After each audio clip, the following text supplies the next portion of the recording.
नमस्कार दोस्तों, हम बात करेंगे 69,000 शिक्षक भर्ती। कहीं पर खुशी और कहीं पर गम, क्योंकि कुछ अभ्यर्थियों की नौकरी जा सकती है लेकिन सरकार जो है उनको समायोजित करने में लग गई है। अंततः इसमें अभी और भी विवाद हैं। भर्ती जो है अभी तक फंसी हुई है, लेकिन जल्द ही सरकार द्वारा नई मेरिट लिस्ट जारी कर दी जाएगी, क्योंकि सरकार ने माना है कि आरक्षण में कुछ घोटाला हुआ है। कुछ नए अभ्यर्थी जो इंतज़ार कर रहे हैं उनको नौकरी मिलनी चाहिए थी, और जो अभ्यर्थी नौकरी कर रहे हैं उनका भी किसी प्रकार से कोई अहित ना हो, उसके लिए भी सरकार किसी न किसी ढंग से इनको भी अंदर करेगी।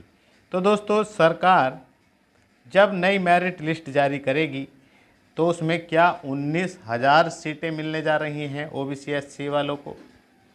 कितने ओबीसी एससी अंदर होंगे और कितने जनरल वाले बाहर होंगे? तो दोस्तों, बात करेंगे हम। अगर आप हमारे चैनल पर आए हैं तो प्लीज़ चैनल को सब्सक्राइब कर लीजिए, वीडियो को लाइक करिए और शेयर करिए।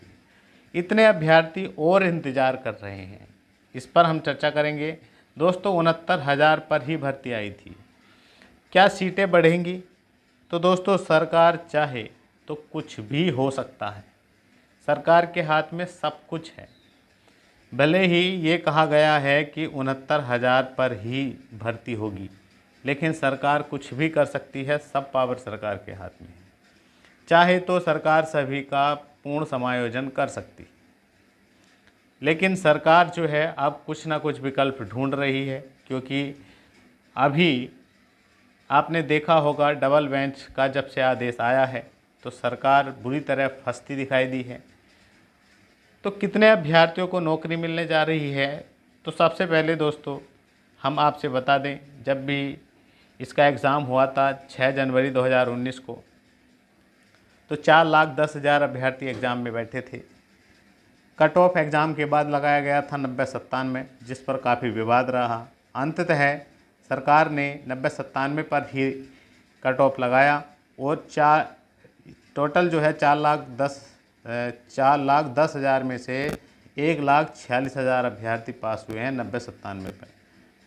9,000 ने आवेदन नहीं किया था, और जो बचे थे वे 1,37,000 थे, जिसमें से 69,000 का चयन किया गया। 69,000 भर्ती में 67,867 की पहली लिस्ट आई। बाद में जो 1,133 रह गए थे, ये एससी वालों को दिए गए पद।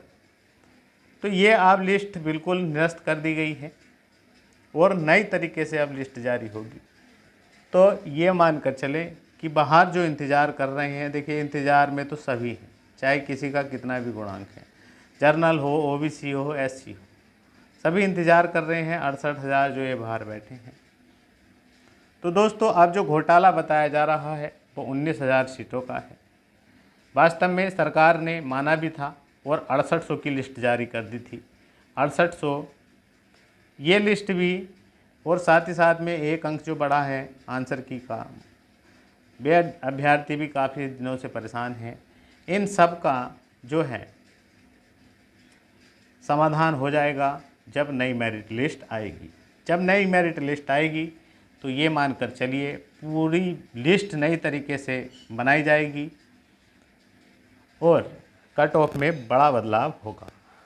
तो दोस्तों, सरकार चाहे तो कुछ भी हो सकता है। नई पॉलिसी बनाकर अधिक से अधिक अभ्यर्थियों का चयन भी किया जा सकता है, जैसे आकांक्षी ज़िले वगैरह हैं, इनसे जुड़ी हुई कोई योजनाएं लाके।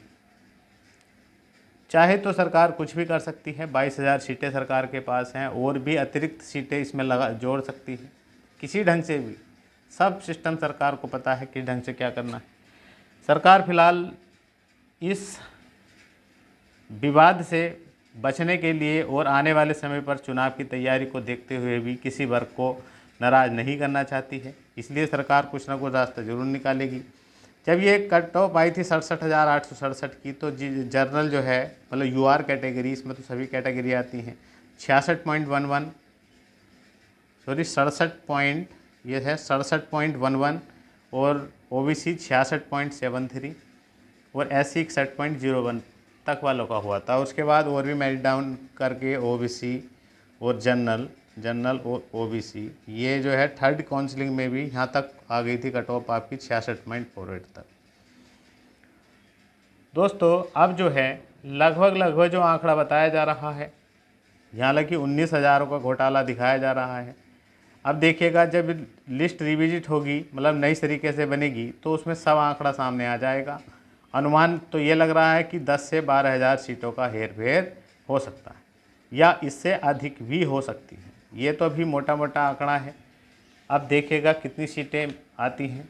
अगर सीटें आएंगी तो ये मान लीजिएगा अब जो है पूरा सिस्टम आरक्षण का जो नियम है उसके तहत देखा जाए तो जो भी यूआर कट ऑफ को पार करेगा, मान लीजिएगा यूआर कट ऑफ 68 पर लग गई, सम एग्जाम्पल के रूप में 68 पर, तो 68 और या इससे प्लस जो भी है वो यूआर कैटेगरी में है, चाहे वो ओबीसी का है, जनरल का है या एससी का है। और इसके बाद जो है वो सारे जो है उनकी ही कैटेगरी की वैकेंसी भरी जाएंगी। जैसे ओबीसी के 18,000 कुछ हैं, तो इसके बाद ये 68 ये यूआर की जो है आधी वैकेंसियाँ होती हैं, तो 34,500 वैकेंसी फिल होने के बाद ही कैटेगरी वाइज वैकेंसियाँ भरी जाएंगी, कट ऑफ डाउन करके। ओबीसी की भरी जाएंगी, इसी प्रकार एससी की भरी जाएंगी। कट ऑफ में तो बदलाव होना है। अगर 69,000 पर ही अगर भर्ती होती है, 69,000 पर ही, तो ये मान कर चलें यूआर की कट ऑफ जो है वो बढ़ेगी और ओबीसी की घटेगी और एससी की और भी घटेगी। तो कितनी घट सकती है, क्योंकि अब जो है अब मेरिटोरियस कैंडिडेट जो है, अगर किसी को उसी का ज़िला दिया जाता है या किसी भी प्रकार से उसको जर्नल कैटेगरी में ही गिना जाएगा, मगर कोई यूआर कैटेगरी का है तो यूआर में ही गिना जाएगा, अगर उसको ओबीसी की सीट पर अगर चयन भी दिया जा रहा है तो आप खासा जो है मेरिट घटने वाली है ओबीसी वालों की। तो ओबीसी अगर सेफ बात करें हम, 10 से 12,000 अगर सीटें मिलती हैं और 3,000 समथिंग एससी वालों को सीटें लगभग मिलती हैं, तो ओबीसी की अगर बात करें तो जितने भी हमारे भाई बहन ये वीडियो देख रहे हैं, हम आपसे बताते हैं कि 64 के आसपास 64 के आसपास अगर आपका गुणांक है, फाइनल गुणांक जो सुपर टेट प्लस एकेडमिक जोड़ने के बाद 64 गुणांक है या इसके आसपास भी 1-2 पॉइंट, तब भी आपके पूरे चांस हैं। ईश्वर ने चाहा तो आपका चयन जरूर हो जाएगा।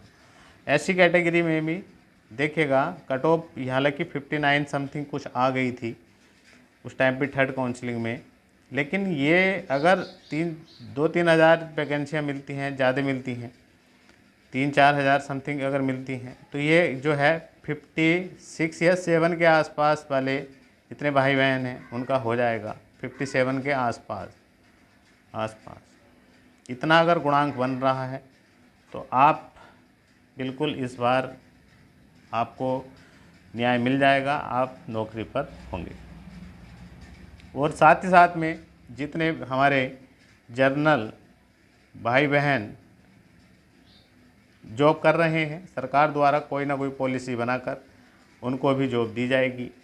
और मैं तो यही चाहता हूँ, मेरा तो यही मानना है, जितने भी बचे हैं 68,000 में से जो भी बचे हैं उन सभी को पूर्णतः समायोजित करना चाहिए, क्योंकि इस भर्ती में बहुत अनियमितताएँ हुई हैं, शुरू से ही विवादित रही है। शुरू में घोटाला, पेपर लीक मामला, आंसर की मामला, डीजे वाले मामला, दुनिया भर के मामले इसी भर्ती में रहे हैं। तो दोस्तों अब सभी का समायोजन कर देना चाहिए, किसी को भी नाराज़ नहीं करना चाहिए। सरकार पर बहुत वैकेंसियाँ हैं और उसके बाद नई वैकेंसियाँ भी निकाल देनी चाहिए। अगर आपको वीडियो अच्छा लगा तो प्लीज़ वीडियो को लाइक करिएगा, चैनल पर आएँ तो चैनल को सब्सक्राइब करिएगा। और आपका क्या गुणांक है, आप कहाँ से हमें देख रहे हैं, प्लीज़ हमें कमेंट्स बॉक्स में ज़रूर लिखें। और आपका सिलेक्शन हो ऐसी मेरी प्रभु से ईश्वर से प्रार्थना है। मिलते हैं नेक्स्ट वीडियो में। जय